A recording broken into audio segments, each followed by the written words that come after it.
nova e do brilho dos pelos do meu gato sob o sol. A sabedoria das sementes e dos avisos da minha avó. A alegria do arco-íris no céu e do meu gozo com aquele que eu amo. A serenidade dos pássaros assobiando na alvorada e de nós dois dormindo nus sob a lua cheia. Vamos orar? Deus, nós nem de longe queremos supor que te entendemos ou te compreendemos por completo, mas nós queremos seguir te conhecendo, te descobrindo e te enxergando nas grandes coisas e também nas pequenas coisas. De modo que essa manhã nós pedimos que possamos ter olhos do coração, da mente, da alma para ver. E quem sabe poder enxergar um pouco mais de quem tu és. Quem sabe poder ser tocado um pouco mais pelos teus mistérios. Então é nesse intuito que nós estamos aqui e que no partir do pão, nas orações e na comunhão possamos ver no olhar do outro o teu próprio olhar. E é isso que oramos essa manhã e te pedimos. Amém.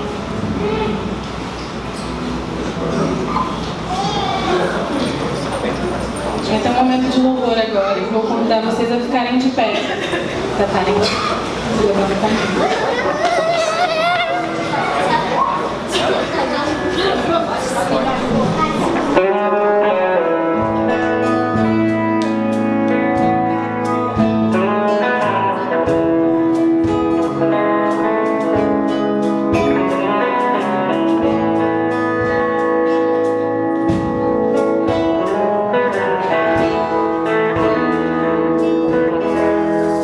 Como Deus quer ver.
momento a gente vai fazer uma leitura.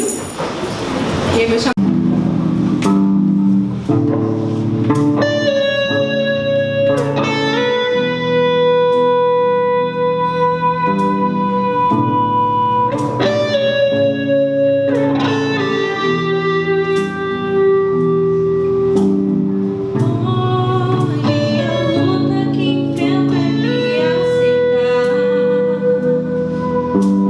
Olha o veneno encontrou seu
ajudar aqui.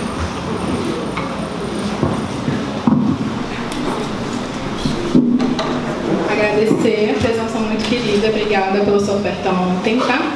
E é isso.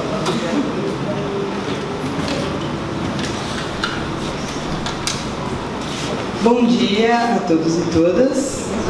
A paz. Ou Om Shanti, que também significa paz em sânscrito. Queria agradecer pelo convite de estar aqui. O tempo que tivemos ontem com as mulheres foi realmente incrível aprender com vocês e construir essa teologia libertadora e esses novos ares de uma espiritualidade realmente libertadora. Porque sabemos que esses ventos conservadores têm atingido todos e todas e estamos abalados.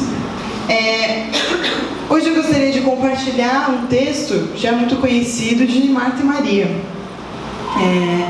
O texto fica em Lucas 10, de 38 a 42. Ali está projetado, aqui eu vou ler daqui, que é uma tradução de um amigo, pastor metodista Luiz Carlos Ramos, que eu dei uma mexidinha também. Jesus e os seus discípulos seguiam seu caminho até que chegaram a um certo povoado. Ali, uma mulher chamada Marta, amiga de Jesus, ofereceu-lhes hospedagem. Ela tinha uma irmã que se chamava Maria, e esta sentou-se aos pés do Senhor e ouvia atentamente o que ele ensinava. Marta, por sua vez, agitada, corria de um lado para o outro, executando as tarefas domésticas. O fato de Maria estar absorta aos pés de Jesus a deixou tão incomodada que Marta chegou para Jesus e protestou. O Senhor não se importa que minha irmã fique aí sem fazer nada e me deixe aqui fazendo tudo sozinha? Mande que ela venha me ajudar. Mas o Senhor respondeu: Marta, Marta, você está ansiosa e preocupada, achando que precisa fazer muita coisa. Mas na verdade, nesse exato momento, há uma única coisa a se fazer. E Maria escolheu justamente essa que é a melhor de todas. Por favor, não queira roubar isso dela. Marta e Maria, elas moravam em Betânia, uma aldeia muito próxima de Jerusalém, cerca de 3 quilômetros de distância. A aldeia não era nada de extraordinário. Era insignificante em comparação à rica cidade de Jerusalém. E, portanto, eles viviam ali e elas, como muitos sabem, era irmã de Lázaro, aquele que foi ressuscitado por Jesus. E mais do que o texto acaba mostrando pra gente, Marta e Maria eram amigas de Jesus. E esse é um dos pontos que eu queria ressaltar. Além de amiga, elas eram discípulas, coisa que na época, mulher discípula, isso não existia. Nem no judaísmo, nem na Grécia, mulheres não eram discípulas. Mulheres não podiam se assentar aos pés de um mestre e ouvir os ensinamentos. Só que Jesus, ele muda isso. Então, a gente ouve sempre essa dicotomia de Marta versus Maria. Parece que Maria é a melhor, é a mais sábia, Marta não. Porém, essa leitura de a gente, por vezes, hostilizar a Maria, falar, a Marta, pô, Jesus estava ali, porque você ficou fazendo coisa, acaba sendo uma leitura a partir de um privilégio. Porque nós, como mulheres e minorias latino-americanas, a gente não consegue ficar sentado. A gente está atordoada, a gente tem que fazer coisa, a gente tem os nossos movimentos, a gente tem os compromissos da igreja, a gente tem o trabalho. Então a gente está fazendo muitas coisas. A gente tem a nossa família, os nossos filhos. E por vezes é realmente muito difícil ter esse momento. E uma de vocês falaram, né, a negra falou, é muito difícil você sentar e ter esse momento, eu vou orar, vou ter minha devocional, seja o nome que a gente der a isso. Porque a gente está com essa sobrecarga de coisas. Só que Jesus, ele nos chama também a ser discípulos. A ser discípulos e discípulos, a ouvir, a ter esse momento de pausa. E, como eu falei, a gente acaba hostilizando a Marta, falando, Marta, nossa, ela não estava próxima de Deus, ela não tinha um relacionamento com Jesus. Mas pelo contrário, o que muitos se esquecem é que em João 11, 27, Marta, é a que tem a confissão de quem é Jesus. Quando ela diz: sim, Senhor, eu tenho crido que tu és o Cristo, Filho de Deus que devia vir ao mundo. Porém, a gente só se lembra quando Pedro falou isso. Pedro teve essa revelação que Jesus era o Cristo. Só que Marta também teve. E por que a gente não foca nessa revelação de Marta que Jesus é o Cristo esperado? E aí a gente parte dessa leitura sempre enviesada do patriarcalismo, que dá essa relevância ao homem. Mas Marta tinha essa conexão. Ela só estava sufocada pelas demandas que nós vivemos, pelas demandas que nós temos. E o que é normal. Quantos aqui têm essas demandas diariamente e às vezes é difícil? Agora eu vou ter meu momento.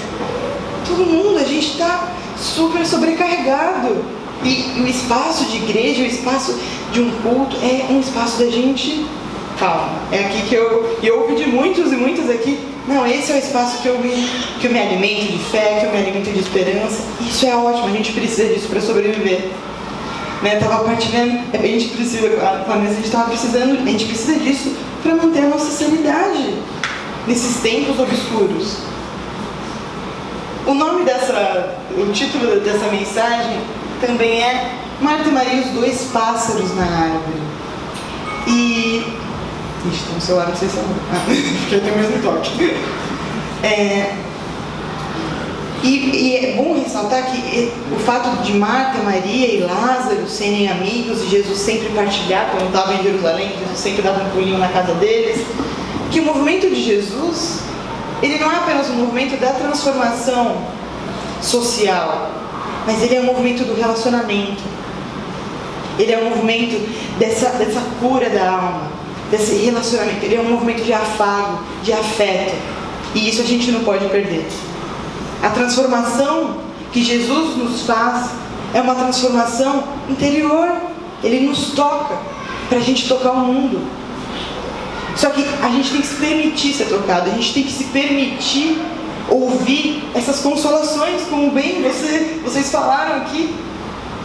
A gente tem que se permitir abrir esses olhos, esses ouvidos, nossa alma para receber essas consolações. E a gente precisa parar. Tem um texto sagrado que chama Upanishad. Upanishad é um texto hindu, são diversas Upanishads e significa autoconhecimento. A palavra em sânscrito de Upanishad significa autoconhecimento. E tem uma Upanishad que se chama Mundaka, e ela tem o seguinte verso no capítulo 2: como dois pássaros de plumagem dourada, inseparáveis companheiros, assim o eu individual e o eu imortal se empoeiram nos galhos da mesma árvore. O primeiro prova as frutas doces e amargas da árvore. O último nada experimenta. Observa calmamente. A primeira vez que eu li esse texto, eu achei linda essas imagens, né? Os dois pássaros, um come, o outro apenas observa. E o que significa? Que nós dois, né? Esses dois pássaros, somos nós. Então, seria o nosso eu individual e o nosso eu... Acho que tem as imagens do pássaro. Essa é uma delas. Foi de um templo da Índia que eu estive e tirei. Então, não está numa boa resolução, sabemos? Mas nós somos esses dois pássaros. Nós somos esse pássaro que desfruta, que trabalha, que luta, que está na militância, que está com as demandas da vida pessoal, que está nos estudos, na faculdade, com a família, com os filhos. Mas a gente também é esse pássaro que tem que apenas observar. O problema é quando a gente só fica em um dos dois casos. O problema é só observar e o problema é só fazer. Então a gente precisa, e isso é um trabalho individual, e acho que o significado das Upanishads, que é o autoconhecimento, é super necessário. A gente precisa achar nosso ponto de equilíbrio entre o fazer e entre o relacionamento, e entre o contemplar. Porque o senso comum, ele vai dizer que a ideia da contemplação, do silêncio, da oração, é uma inação. é eu me abster. Eu estou me abstendo do mundo, estou renegando o mundo. Só que na verdade é o contrário. Porque a contemplação, e aí entenda a contemplação como oração, como leitura da Bíblia, como esse tempo de pausa, como esse relacionamento com Deus, na verdade, esse esforço da contemplação é o que nos move, é o que nos dá a força motriz para a gente atuar e ser realmente eclésia, e ser realmente a igreja para fora. E o que é esse contemplar? O que é essa oração, na Igreja Católica, Lexio Divina, essa leitura orante da Bíblia? É um ato de interiorizar esse objeto contemplado. Então a gente traz esse Jesus, esses passos, esse movimento de Jesus para dentro de nós. Porque muitos, acho que um dos problemas da igreja cristã é que a gente foca apenas na cruz. Então, Jesus morreu pelos nossos pecados. Ok. E aí, como que Jesus viveu? Qual que é a ética de Jesus? A gente foca na morte e não foca na vida. Então a gente tem que contemplar, a gente tem que pegar essa vida de Jesus e trazer para dentro de nós. Só que para ver essa contemplação é necessário haver um silêncio. E é muito difícil. Às vezes não é um silêncio dos barulhos em si, embora auxilie, mas é um silêncio daqui. Porque a gente é bombardeado dia após dia com rede social, com notícia. E sabemos que as coisas não estão nada fáceis. E realmente a gente tem que retomar lamentações de trazer à memória aquilo que nos dá esperança. E nesse movimento da contemplação, e o budismo também traz isso, quando eu contemplo, eu me abro à compaixão, eu me abro ao meu próximo, à minha próxima. Eu vou compreender a dor do outro e da outra. Eu vou conseguir ter essa empatia, que não é apenas uma empatia de poxa, que pena, mas é uma compaixão ativa, uma compaixão que vai lutar, que vai trabalhar em prol dessas causas, dessas inúmeras causas que, fica até grande a lista de tantas coisas que nós temos que fazer como cristãos. Tem uma frase do Lao Tse que diz assim: você tem paciência para esperar a lama assentar e a água ficar limpa? Porque muitas vezes nós estamos em um período tão turbulento, tão lamacento e literalmente, que a gente não consegue enxergar o que está acontecendo. As águas estão tão turvas que a nossa visão está nebulosa. Eu não consigo enxergar o que está acontecendo, eu não consigo entender o que está acontecendo. E aí, às vezes, a gente começa a agir desesperadamente, só que não adianta nada, porque a gente só está desesperado, fazendo coisas assim que talvez não tenha sentido, porque a gente não está vendo, porque a gente não está enxergando. E a gente tem que retomar, já que a gente falou da vida de Jesus, a gente tem que tomar esses passos da vida de Jesus e pensar assim: Jesus, quando estava lá pregando, curando, andando, não tinha um momento, que as escrituras nos lembram, nos tomam isso de volta, que ele subia para o monte para se retirar, para ter esse momento de, não, eu preciso aqui, eu e Deus, eu e o mesmo. Cara, né? Que bom. Vou dar um bate-papo.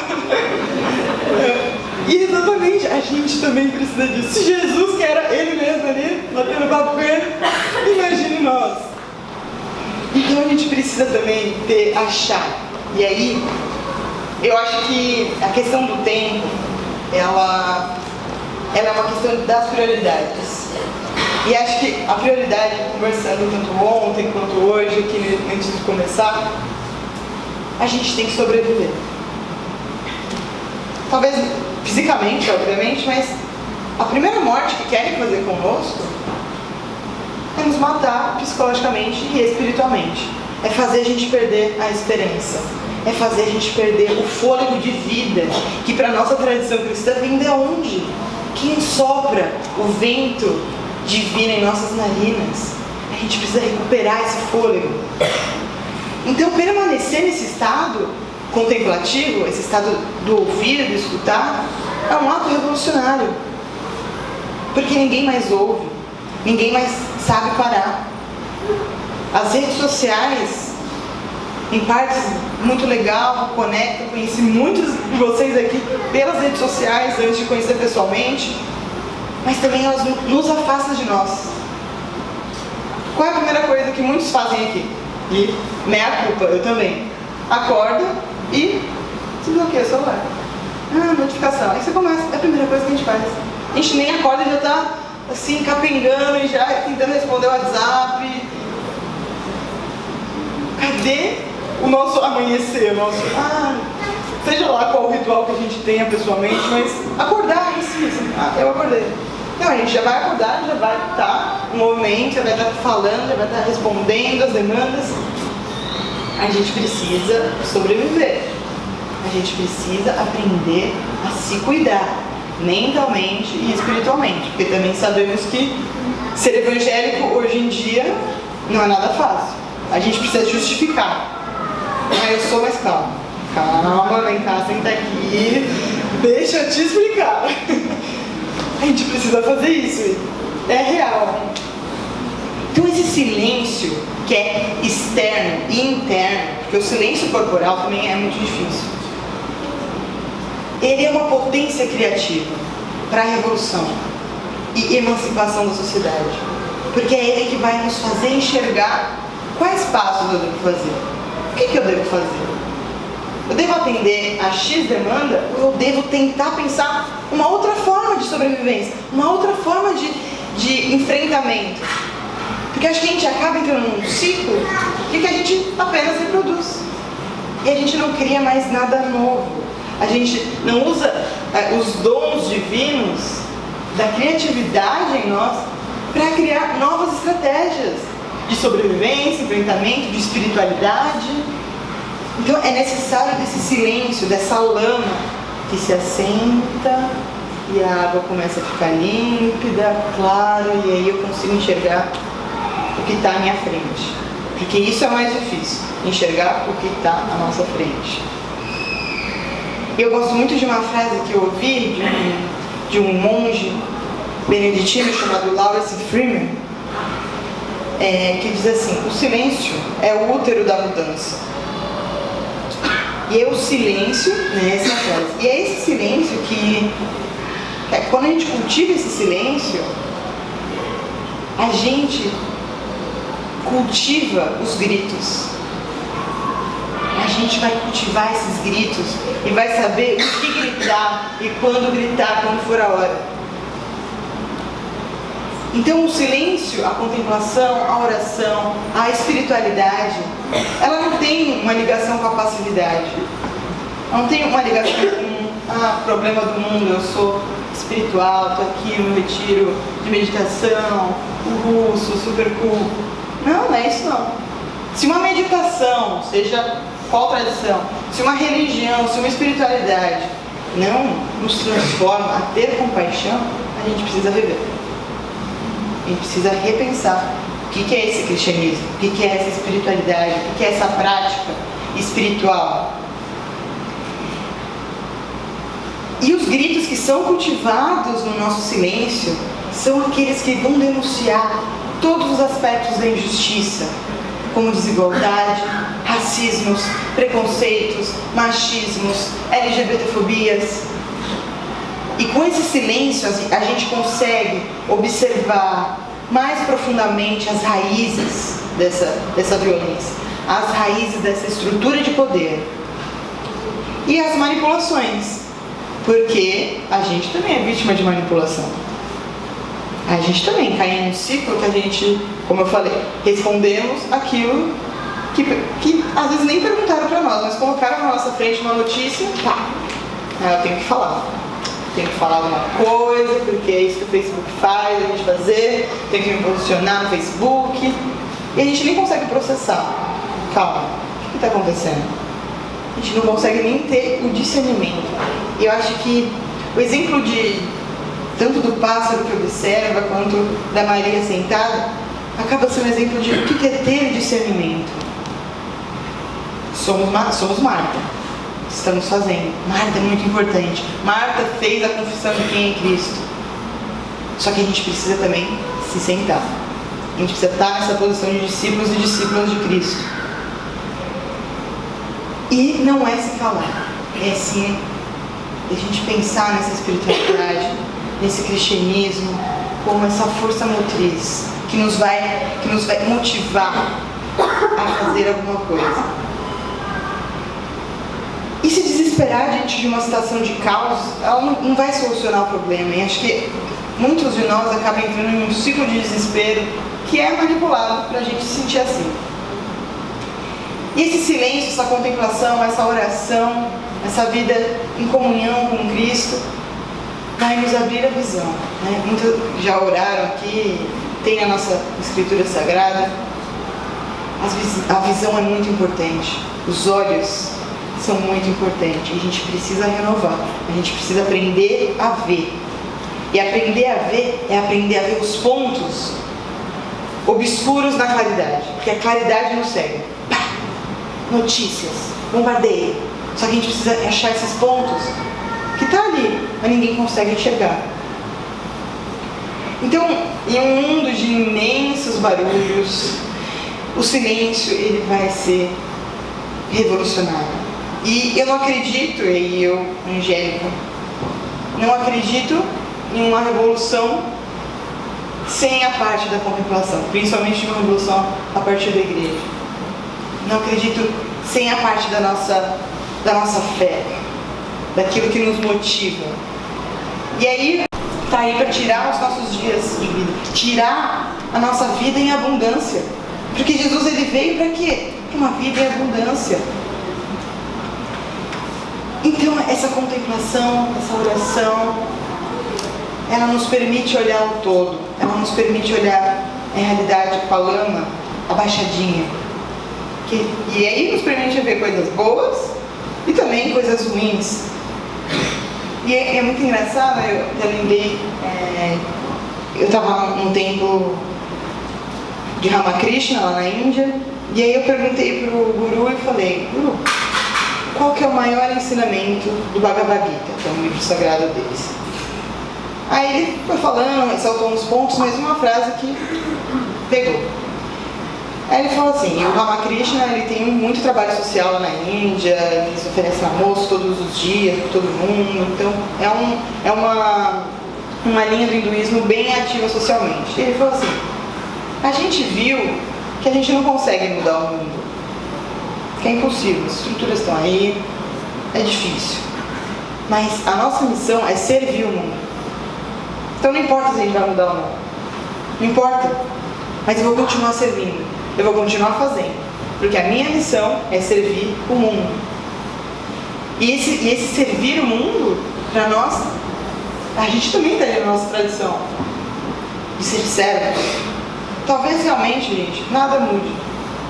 Talvez nada mude. Isso vai mudar a nossa fé? Isso vai mudar a nossa utopia, a nossa esperança de mundos melhores? Não pode mudar. Não tem que mudar, porque a nossa fé está pelo que a gente vê ou pelo que a gente não vê? É pelo que a gente não vê. Por isso que renovar o nosso olhar, renovar os nossos olhos através dessa comunhão, através do se sentar com Cristo. E Marta e Maria estão de mão dadas, juntas, celebrando comunhão com Jesus, lá comendo um pãozinho, tomando um vinhozinho, numa pizza, numa roda de samba,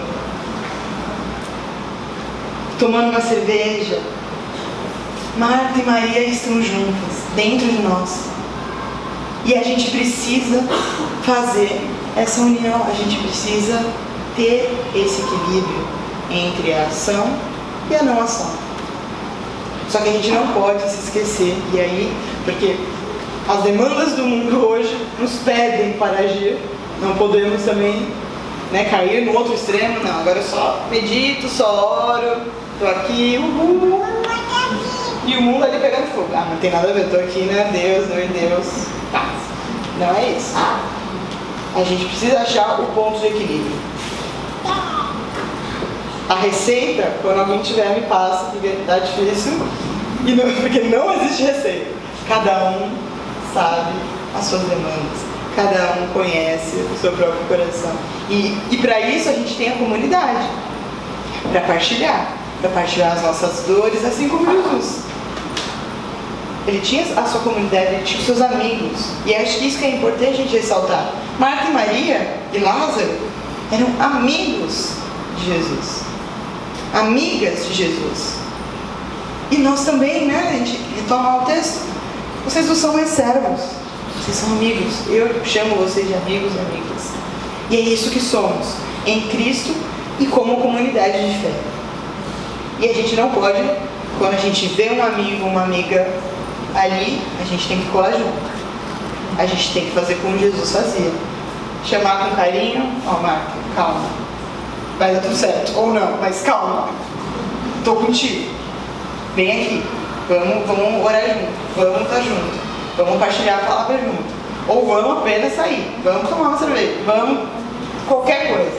Mas, como comunidade de fé, a gente precisa estar juntos nesse momento. E dar as mãos com Maria e Marta, como os dois pássaros na árvore. Somos todos juntos. Somos a ação, somos a inação. E precisamos encontrar esse equilíbrio como Cristo tinha, como aprendemos nos passos de Jesus. E eu queria agora chamar aquela música maravilhosa que eu falei, que seria essa oração final. Poderíamos orar aqui, mas eu acho que a arte, para mim, é a melhor oração possível. E muito obrigada. Deus abençoe todos nós.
podem se sentar. A gente vai ter um momento agora de avisos finais.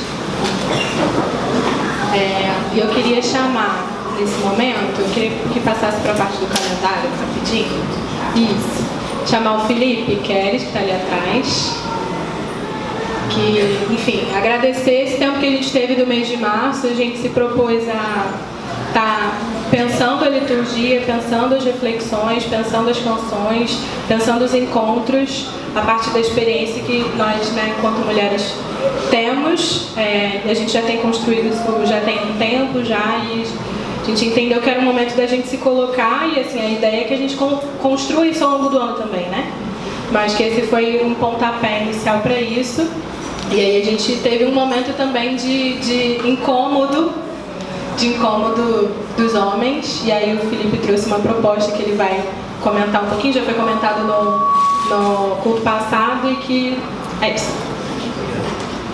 Bom dia, gente. Eu queria só apresentar o argumento para vocês do encontro, porque é um encontro tão tardio, né, que ele já chega cheio de carga e com demandas infinitas, e a gente precisa argumentar tanto para os homens quanto para as mulheres. Para os homens, eu vou começar com um convite. Qualquer homem aqui que tenha em algum momento problematizado o seu compromisso com a luta contra a desigualdade, tentar construir uma realidade mais igual, mais equânime, se você vê o certo, os textos e a realidade, você se deparou com um monstro logo de cara, que é o problema de gênero. É entender que a gente, tendo nascido homem, a gente é uma engrenagem, é uma peça no maior sistema de opressão e morte e violência que existe no planeta Terra. Sem querer, você nasceu e você faz parte desse sistema. Só que é um problema tão antigo, tão anterior a gente, tão em tudo, e tão estrutural, que é quando a gente fala para alguém sobre comer carne, o que a gente faz? A gente começa a economizar na água do banho, cuidar do lixo, levar o lixo da praia, quando a gente sabe que a gente quer cuidar do meio ambiente, a pessoa fala, não, é um problema maior do que esse, está mais embaixo por aí. E a gente tentou só não ser babaca e isso já resolveria o problema, mas não está adiantando. Não está adiantando. Não ser escroto, não ser babaca não é o bastante, porque todos os índices de violência contra as mulheres continuam a crescer. Então, quando a gente olha, por exemplo, que o índice de homicídio, que quase 96% dos homicídios praticados são por homens e 4% por mulheres, tem um número mesmo nessa amostragem: homens são assassinos. E a gente está matando os homens e as mulheres, a gente está matando todo mundo. A gente é parte disso. Quando a gente olha, por exemplo, para esse caso de Suzano, esse problema, né, que é um problema no mundo todo, que aconteceu na escola em Suzano, vocês sabiam que as mulheres são mais vítimas de bullying do que os homens nas escolas? Elas são mais vítimas do que os homens. Por causa do peso, porque são gordas, porque são negras, por causa do cabelo, porque não são a aparência ou a estética certa, porque não... elas são mais vítimas. Quantas meninas vocês já viram entrar numa escola com uma arma na mão, matando as pessoas? Percebe que não é bullying, é masculinidade? É sobre masculinidade. Não é natural que mulheres são mais propensas a cuidar dos filhos e a se manter ao lado deles até o final e os pais vão embora. É sobre masculinidade. Não é natural que os homens tenham maior propensão ao vício em álcool ou drogas. É sobre masculinidade. Não é natural que as mulheres tenham mais tendência, uma predisposição à depressão e ansiedade. É sobre masculinidades. É sobre o nosso jeito de ser homem que não está funcionando, nem para a gente, nem para elas, nem para ninguém. E está dando muito errado. Então, eu acho que é um argumento bom para a gente se encontrar e para a gente tentar fazer alguma coisa, para a gente trabalhar. O tema que a gente pensou, o nome do encontro, é um novo homem possível. E ele traz um pouco de esperança. Eu estava pensando a Débora e eu lá em casa e a gente pensou numa coleção linda que o Leonardo Boff escreveu sobre virtudes para um outro mundo possível. É uma coleção muito bonita. E a gente pensou assim, virtudes para um outro homem possível, um novo homem possível. Então tem esperança nesse nome. É possível um homem novo nascer dessa experiência de troca. E por isso que a gente quer que vocês estejam aqui não, lá no Instituto Caminhante, Sacadura Cabral, 151, no próximo domingo, às 10 horas, para a gente começar a discutir. A gente vai começar falando sobre masculinidades tóxicas, que é isso que antes de envenenar o outro, de matar o outro, de contaminar o outro, me mata, me envenena e me adoece. E é por isso que a gente oferece só morte, doença e veneno. Então a gente vai começar partindo disso. Então eu quero só fazer um alerta importante aqui. Como eu falei, a gente começa, desculpa pela extensão, a gente começa atrasado. Então não tem parabéns, não tem biscoito, não tem nada disso. A gente já tem, se você olhar para o lado e perguntar para qualquer mulher, o que você acha que a gente tem que discutir lá? Tem uma lista de 150 itens do que a gente tem que discutir lá. E é sobre essa lista que eu queria falar.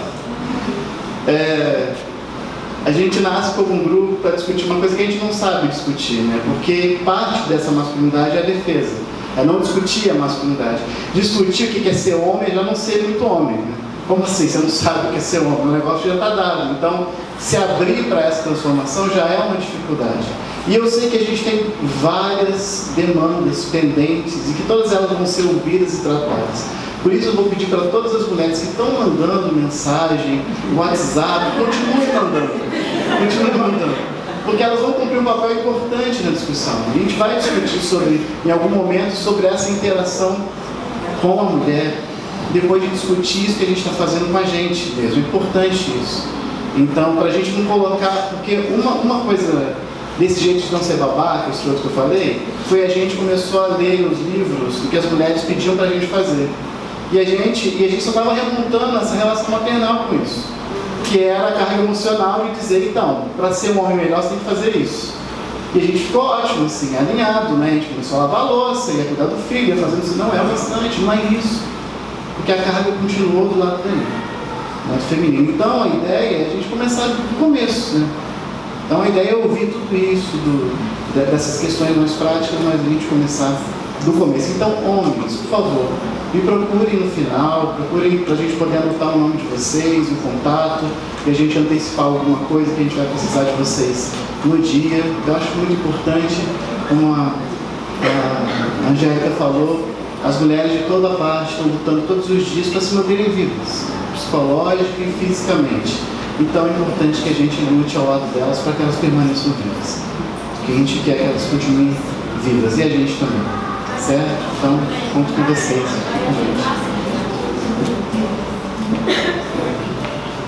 Obrigada, Felipe. De fato, não merece um biscoito. E acho que é isso.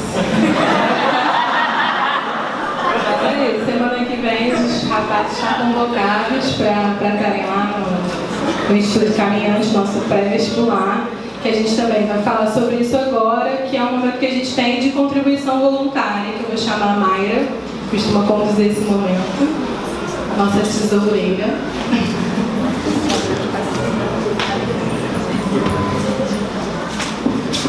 Bom dia a todo mundo, eu sou Mayra. Eu sempre venho falar da contribuição voluntária, né? Faço questão de vir aqui. A igreja funciona só à base das contribuições voluntárias nossas e de quem frequenta. Antes de começar a falar disso, eu sempre gosto de perguntar, se ninguém perguntou hoje, quem está visitando a gente pela primeira vez hoje? Prazer em conhecê-los, sejam bem-vindos.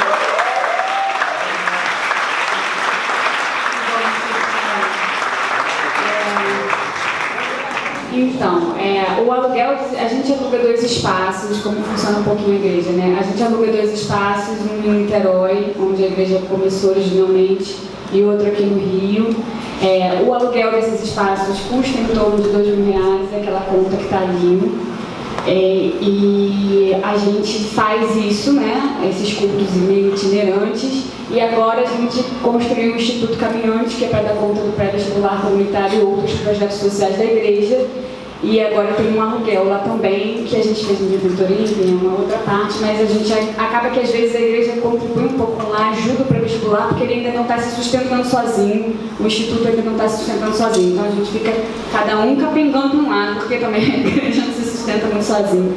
Então a gente vai ali, enfim, acertando de um lado e de outro.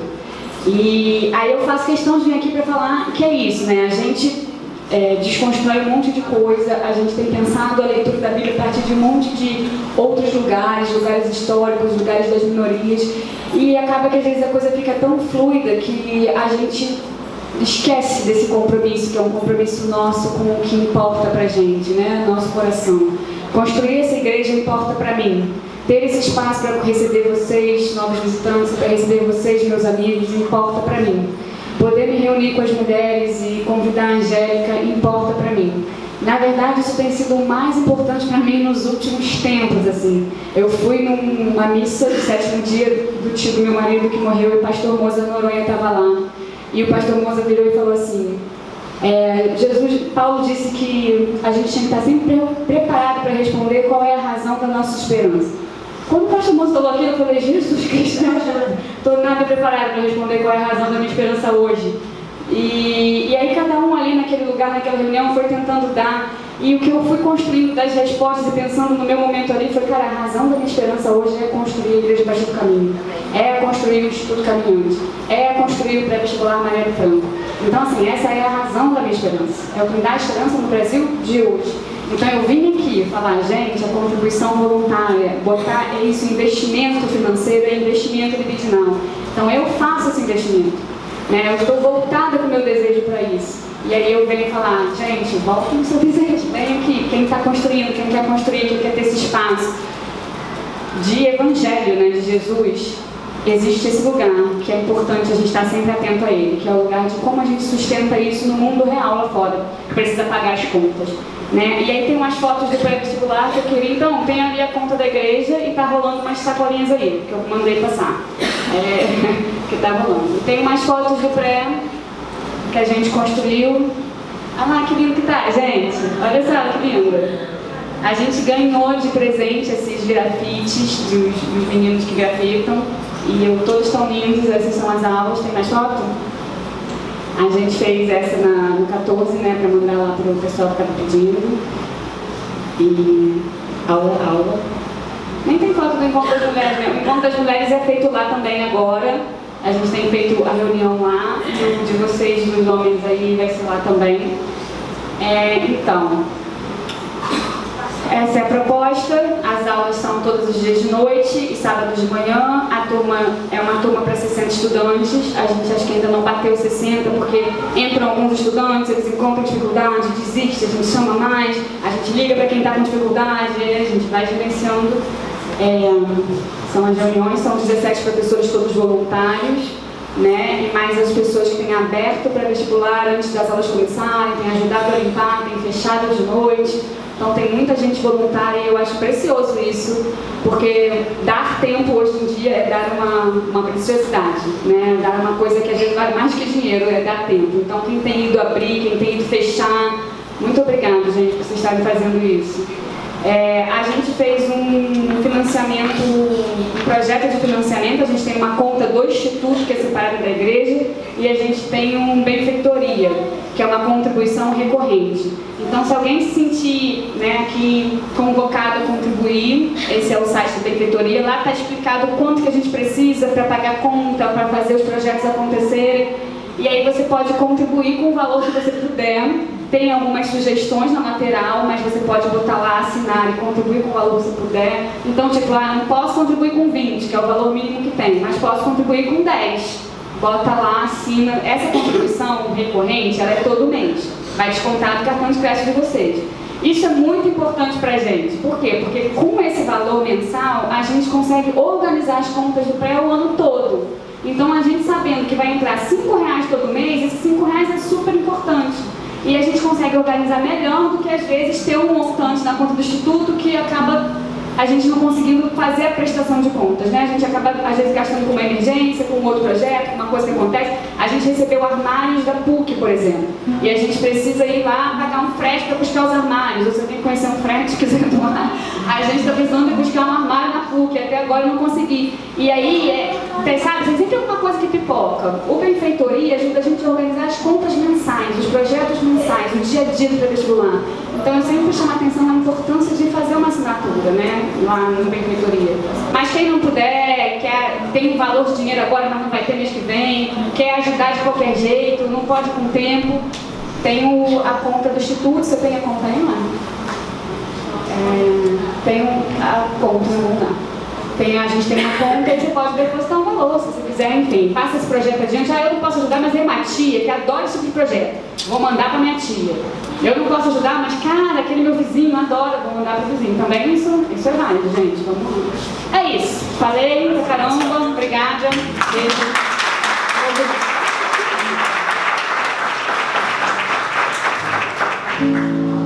Bom, gente, a gente vai agora orar para encerrar e depois a gente vai celebrar com uma música, tá? Divino Maravilhoso no final.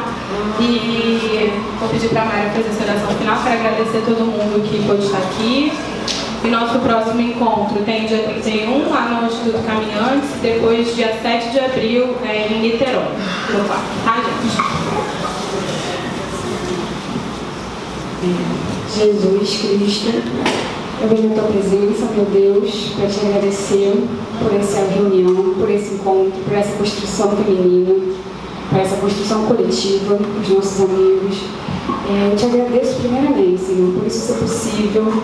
Como a Angélica falou, a gente tem esse lugar de comunhão aqui, de observação, de contemplação e de estar próximo dos nossos próximos. E eu acho que é onde a gente tem conseguido ver Jesus, o seu manifestar, a sua presença, o seu vagar entre nós, o seu consolo, a sua força. Eu tenho sempre orado pedindo muita força, porque os tempos têm sido difíceis. A minha última oração é pedir força, a força de Jesus crucificado, a força daquele que tem uma missão, que tem um lugar e que, enfim, vai até o fim numa posição também ética, diante do mundo, diante do amor de Deus, diante do amor ao próximo. Eu venho pedir para Ti, Senhor, essa força hoje.